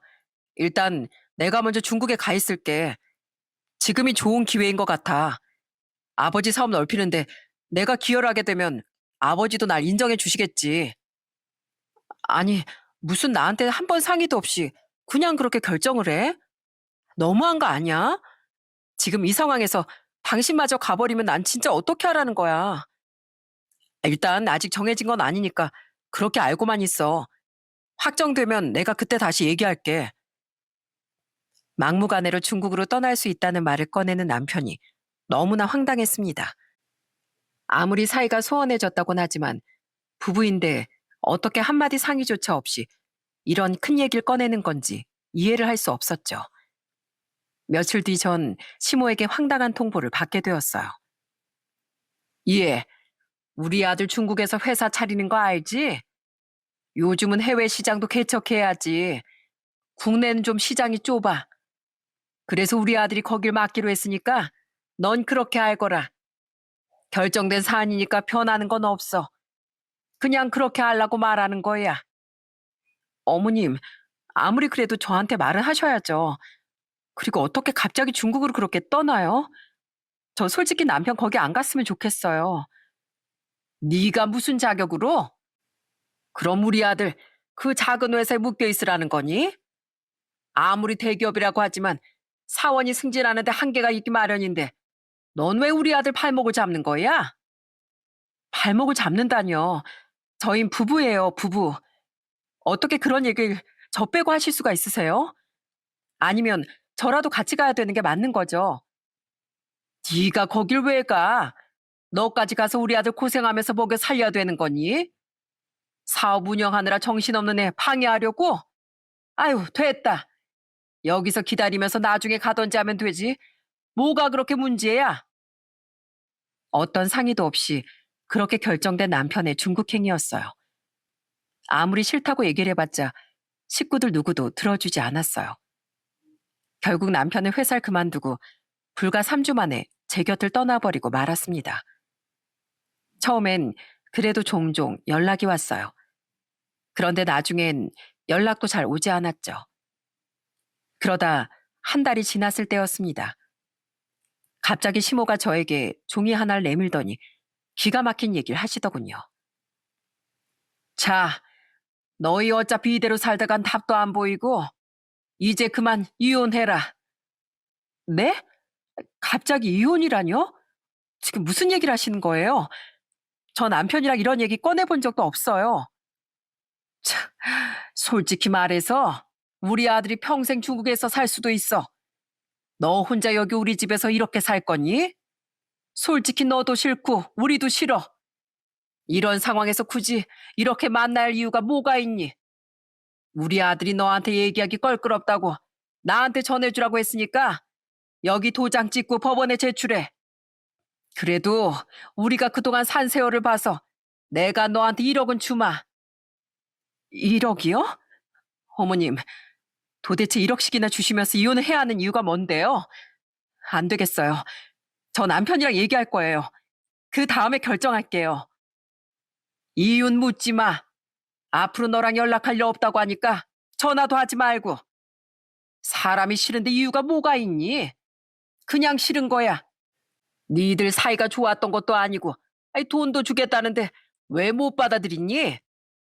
하여튼 난 전했으니까 얼른 서류 정리나 하렴. 중국행 통보도 모자라 이혼 통보까지 하는 이 집안 식구들을 보면서 그동안 난 이 집에서 어떤 존재였는지 허무하기만 하더라고요. 아무리 남편에게 연락을 해봐도 답은 오지 않았어요. 그때가 2004년도였는데 이혼을 미루고 미루니 그제서야 겨우 남편의 연락을 받을 수 있었습니다. 여보, 미안한데 나 여기서 자리 잡아야 할 것 같아. 솔직히 난 아빠한테 내 능력 보이고 싶어. 그래야 내가 인정받을 수 있으니까 말이야. 나 당신 챙길 여력이 없어. 이대로 당신이랑 사는 것도 이상한 것 같고. 그러니까 이혼해줘. 당신 진심이야? 고작 능력 인정받자고 나한테 이혼을 통보하는 거야? 그래, 당신도 솔직히 지긋지긋했잖아. 우리 집. 어차피 당신한테도 손해볼 일은 아닐 테니까 그냥 조용히 끝내자. 내가 할 말은 이것뿐이야. 남편의 말에도 전 뜬금없는 이 상황을 받아들이기 어려웠습니다. 그런데 제 마음이 결정적으로 바뀌게 된 순간이 있었어요. 그건 바로 가정부 아주머니가 저에게 해준 말 때문이었죠. 선이야, 넌 이 집에서 나가는 게 너한테 좋은 일이야. 그러니까 저 돈 준다고 할 때 그냥 돈 받고 이혼해. 내가 자세히 얘기를 해주고 싶은데 나도 더 이상은 말 못해. 내가 너 동생 같아 사는 말이야. 무조건 돈 다 받고 나가야 한다. 내 마음 알지? 넌 유일하게 이 집에서 날 사람 대접해준 사람이야. 너한테 정말 고마워. 그래서 내가 하는 말이니까 꼭 내 말 들어. 그땐 그게 정말 무슨 뜻인지 몰랐어요. 그렇지만 누구보다 그 집에서 절 아껴줬던 아주머니가 진심으로 하는 말이라는 건 알 수 있었죠. 그렇게 가정부 아주머니 덕분에 전 이혼 도장을 빨리 찍고 그 집을 나올 수 있었습니다. 아마 시댁에선 본인들 사회적 위치도 있고 그러니 저에게 돈이라도 주고 입막음하려고 했던 것 같아요. 그러니 이혼하자는 말로 큰 돈까지 저에게 쥐어줬던 거죠. 그렇게 결혼 5년 만에 전 집으로 다시 돌아왔습니다. 부모님은 이혼해서 온 딸을 눈물로 꼭 안아주셨어요. 선이야, 그동안 고생 많았다. 그래, 얼마나 힘들었니? 다른 거 생각하지 말고 앞으로 행복하게 살 생각만 하자. 네 잘못 아니니까 자책하지 말고. 엄마, 나 진짜 너무 속상하고 억울해. 이유도 제대로 말도 안 해주고 무작정 나가라는 게 말이나 되는 거야? 괜찮어. 다 잊어. 네가 얼마나 진심을 다해서 그 집에서 살았는지 아는데 네 잘못 아니야. 그러니까 우리 다 잊어버리고 살자. 오늘만 엄마 아빠 옆에서 펑펑 울고 다 쏟아내버려. 전 그날 엄마 아빠 품에 안겨 펑펑 눈물을 쏟아냈습니다. 처음엔 저도 무척이나 힘들었어요. 아무리 시댁 식구들이 나빴다 하더라도 5년을 그 집에서 생활했는데 너무나 이해할 수 없는 이별이었기 때문에 한동안은 힘들어했던 것 같아요. 이혼을 하고 나서도 돈까지 쥐어준다는 게 너무 찝찝해서 전 남편에게 연락을 하기도 했는데 이혼 후부턴 아예 전 남편은 연락이 되질 않더라고요. 마치 실종이라도 된 것처럼 소식을 알 수 없었죠. 그렇게 마음속 한켠에 상처를 안고 저는 더 열심히 살았습니다. 그때 당시 다녔던 회사를 쭉 다니면서 지금까지도 그곳에서 직장 생활을 하고 있죠. 사실 여자들은 그때 당시 애 낳고 결혼하면 경력 단절이 되는데 전 애도 없고 남편도 없으니 한 직장에서 계속 일하며 능력을 인정받아 지금까지 다닐 수 있었던 거랍니다. 저는 더욱 가족들과 시간을 보내려고 노력을 했어요. 저희 부모님도 계속 절 응원해 주시면서 힘을 주셨고 남동생도 누나 같은 사람 없다며 절 지지해 줬죠. 가끔씩 친구들 결혼식에 가거나 돌잔치에 갈 때면 좀 우울할 땐 있었지만 그것조차도 제 운명이라고 생각하면서 받아들였던 것 같아요. 부모님과 남동생은 제 든든한 지지자였습니다. 쉬는 날이면 같이 등산도 가고 운동도 하면서 마음을 함께 풀어주셨어요. 그렇게 많은 날들을 노력하고 또 노력하면서 제 상처를 이겨내고자 했습니다. 시간이 흘러 제 나이가 50대 중반이 넘었을 때 회사에서 처음 열린 연탄 봉사를 하러 가게 되었어요. 솔직히 연탄 봉사라고 하니까 처음엔 몸이 잘 따르지 않더라고요. 오래전 연탄 사고로 세상을 떠난 오빠가 생각나 마음이 편치 않았거든요. 그래도 어렵게 사는 이웃들을 생각하며 봉사를 하다 보면 보람차고 좋은 일이 될 거라는 생각으로 봉사를 나가게 되었죠. 쪽방촌에 한 집 한 집 연탄을 가져다 주면서 거기 주민분들이 다 너무 고마워하시더군요. 한 집에 갔을 땐 할머니 한 분이 저의 손을 꼭 잡으시면서 눈물을 흘리시기도 했습니다. 아이고, 너무 고마워요. 내가 다리가 아파가지고 연탄 사러 가는 것도 힘들고 어려웠는데 이렇게 도와주니 내가 눈물이 다 나네요. 정말 고맙습니다. 아니에요, 할머니. 올겨울은 이렇게 따뜻하게 보내세요. 건강 잘 챙기시고요. 어쩜 이렇게 좋으신 분이 봉사까지 오실까? 정말 고맙습니다. 덕분에 따뜻한 겨울 보내게 됐네요. 그렇게 활동을 하다가 마지막 집 대문을 열게 되었어요. 그런데 그 문을 열자마자 거기에 살고 있는 사람을 보고 저는 놀라 자빠질 수밖에 없었어요. 그곳엔 세월이 20년이 흘렀지만 잊을 수 없었던 그 사람이 있었거든요. 바로 절 오랜 세월 마음 아프고 힘들게 만들었던 제 전 남편이었습니다. 우린 서로를 보자마자 놀랄 수밖에 없었어요. 어, 뭐야? 당신이 왜 여기 있어? 뭐야? 여보. 여보? 누가 여보야? 아니 도대체 근데 왜 이 모양 이 꼴로 여기 있는 거야? 중국에서 사업한다면서 왜 여기 있냐고? 당신 아버지 집이 그렇게 잘 살았는데 왜 이 모양 이 꼴로 여기 이러고 있냐고? 그게 말이야. 뭐야 정말. 그동안 무슨 일 있었던 거야? 도대체 왜 없어졌던 거냐고? 왜 연락도 안 됐던 거고? 난 그래도 5년 동안 한 입을 덮고 잤으니까 당신한테 직접 만나서 얘기라도 듣고 싶었어. 그래서 전화를 그렇게나 했는데 한 번 연락도 안 오고 무슨 말도 안 해주고 왜 그랬던 거야? 어? 말이라도 해봐. 그게 내가 잠적했던 이유는 말이야. 한참을 주저하던 전 남편은 갑자기 집 안으로 들어가 소주 한 병을 가지고 오더니만 맥주잔에 한가득 따라 원샷으로 마셨습니다. 뭔 대단한 얘기를 하려고 저러나 싶었어요. 당신 지금 술이 들어가? 도대체 왜 그랬냐고. 뭐 술까지 마셔 할 수 있는 얘기야? 어서 좀 말이라도 해봐. 사실은 내가 진짜 미안해. 지금 와서 생각해보면 내가 정말 못난 사람이야. 집안에서 손줄 바라고 있지. 당신 말고 다른 사람과 결혼하라고 종용하는데 내가 어떻게 할 수 있겠어? 뭐? 그게 도대체 무슨 말이야? 다른 사람이랑 결혼하라니? 그게 사실 집에서 당신이 애를 낳지 못하니까 이혼을 하라고 하셨어. 이혼을 안 하면 사업 절대로 물려주지 않을 거라고. 지금 사는 집에서도 당장 나가라고 하셨고, 그러곤 아버지 사업하는 사람 딸하고 결혼하라고. 그래서 그랬던 거야. 정말 황당하게도 남편은 사업을 물려받고 싶어 저를 버렸던 거였습니다. 시댁에선 제가 애를 갖지 못하니 이혼을 하라며 종용을 했고, 이혼을 하지 않으면 사업도 물려주지 않겠다고 했던 거였죠. 거기다가 이혼하고 나서 바로 시부가 오랫동안 알고 있었던 사업하는 사람의 이혼한 딸과 맺어주려고 자기들끼리 모든 계획을 짰던 거였어요. 100년 가약을 맺기로 이미 집안끼리 다 약속을 했던 상황이었다고 하더군요. 그러면서 시부는 그쪽 집안의 본인 아들은 이혼을 해서 혼자라면서 말했던 거였죠. 그러니 저를 빨리 내쫓아 했던 거였습니다.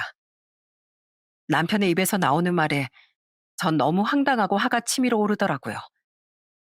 어떻게 그동안 함께 살았던 아내를 속이고 그렇게 통보를 했다니. 그동안 힘들어했던 세월도 아까울 지경이었죠. 그런데 뒤이어 하는 말에 전 참았던 분노를 폭발할 수밖에 없었습니다. 정말 미안해. 나도 솔직히 그러고 싶지 않았는데 아버지 사업을 물려받고 싶은 욕심에. 그리고 당신도 알잖아. 나 아이 갖고 싶어 했던 거 말이야. 그래서 그래서 날 버렸던 거야? 아무리 그래도 그렇지. 난 당신만 믿고 결혼했던 건데 어떻게 사람을 이렇게 바보처럼 만들 수가 있어? 내가 진짜 미안해. 어?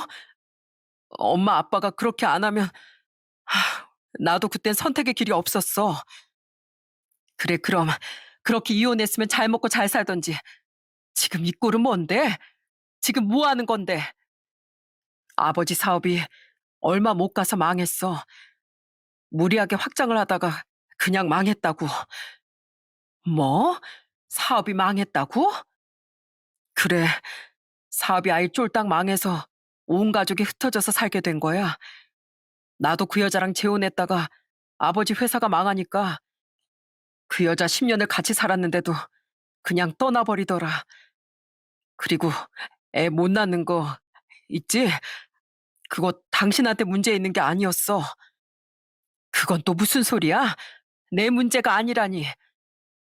그게 그 여자랑 결혼하고서도 애가 안 생겨서 하도 안 생기길래 검사를 받아봤는데 내 문제였어. 내가 무정자증이래. 병원에 갔는데 내가 글쎄 무정자증이라고 하더라고. 뭐, 뭐라고? 당신이 무정자증이었다고? 결국 저희에게 애가 생기지 않았던 건 제 잘못이 아닌 전 남편의 무정자증 때문이었다는 걸 알게 되고선 너무 화가 나고 분통이 터져 말문이 막힐 정도였습니다. 도대체 이 사람들은 무슨 이유로 날 그렇게 하대하고 무시했는지 그때로 다시 돌아가 따져 묻고 싶을 정도였어요.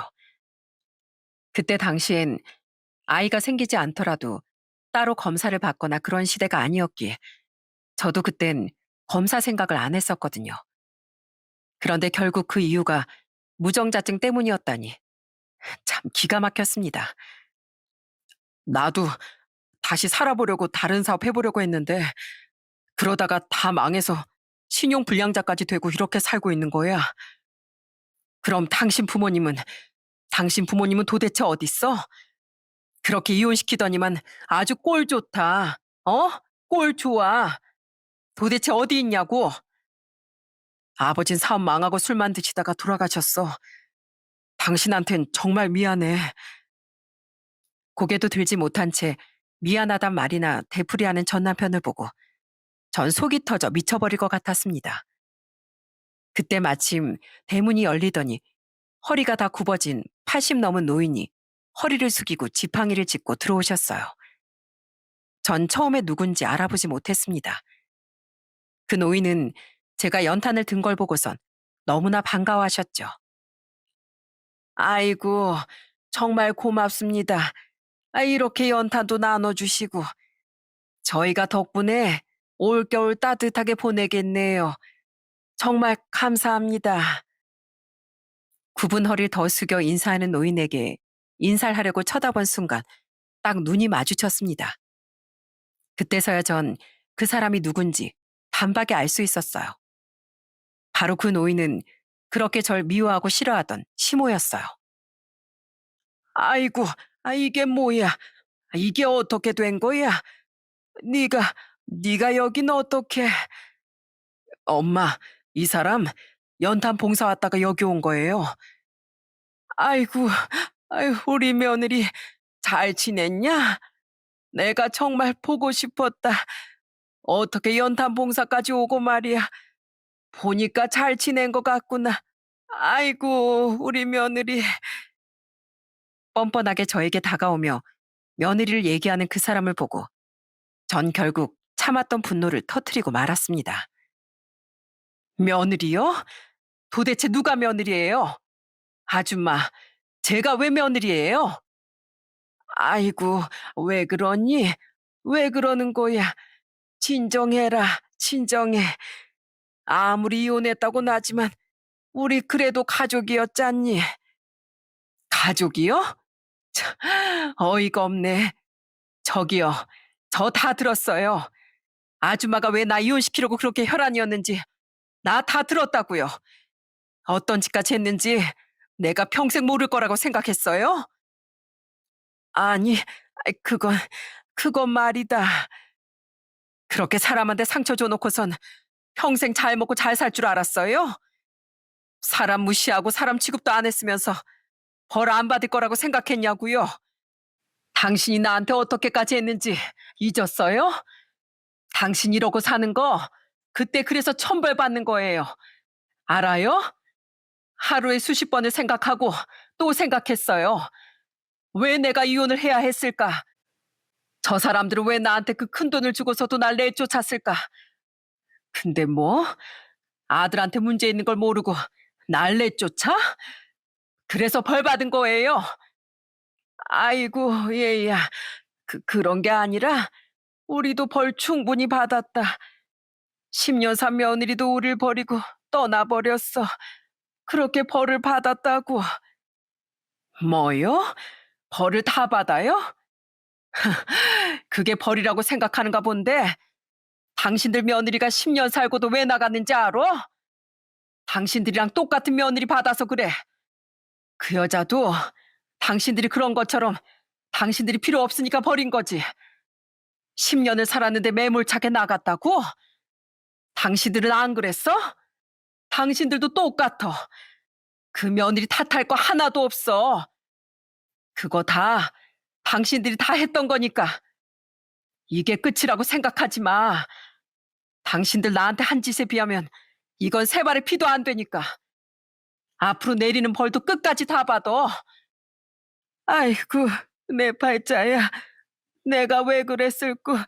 아이고, 미안하다. 미안해. 제 말에 바닥에 앉아 통곡하는 시모를 보면서도 전 슬프지도 않았습니다.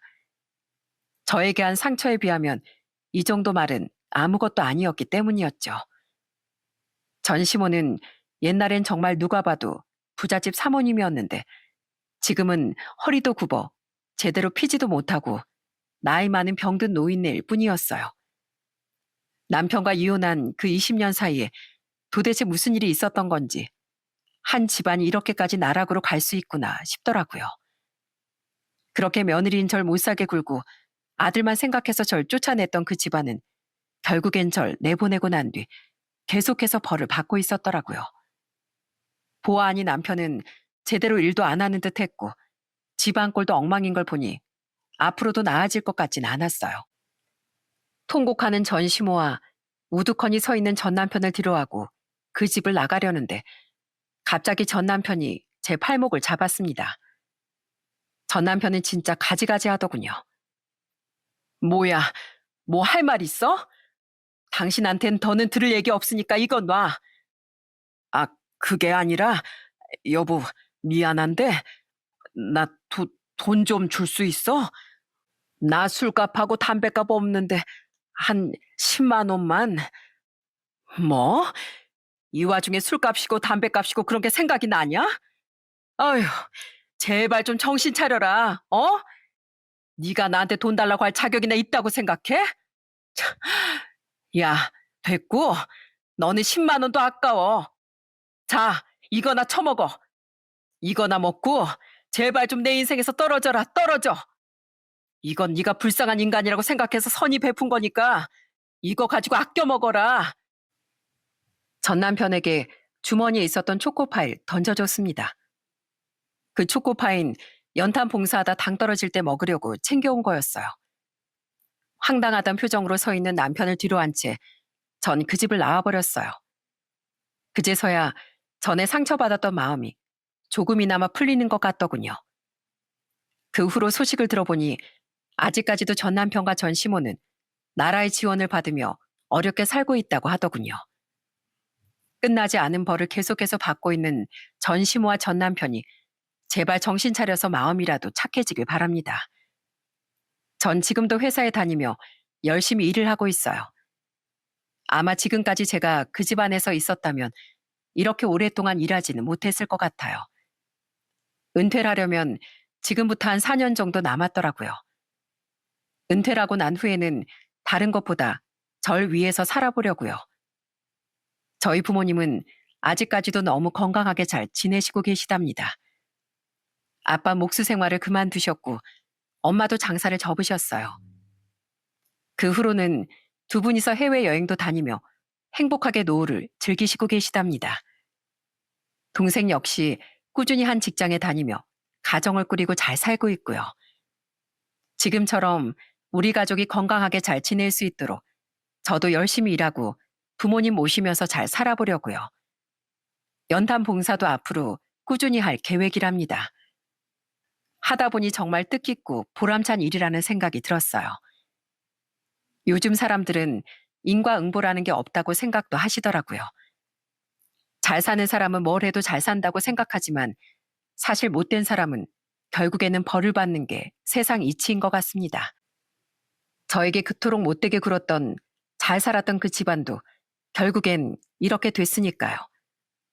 제가 그걸 두 눈으로 똑똑히 목격했으니 여러분들에게 못되게 군 사람도 꼭 벌을 받을 거라 제가 장담합니다. 그러니까 너무 힘들어하지 마시고 여러분들의 행복한 삶만 생각하시며 사셨으면 좋겠습니다.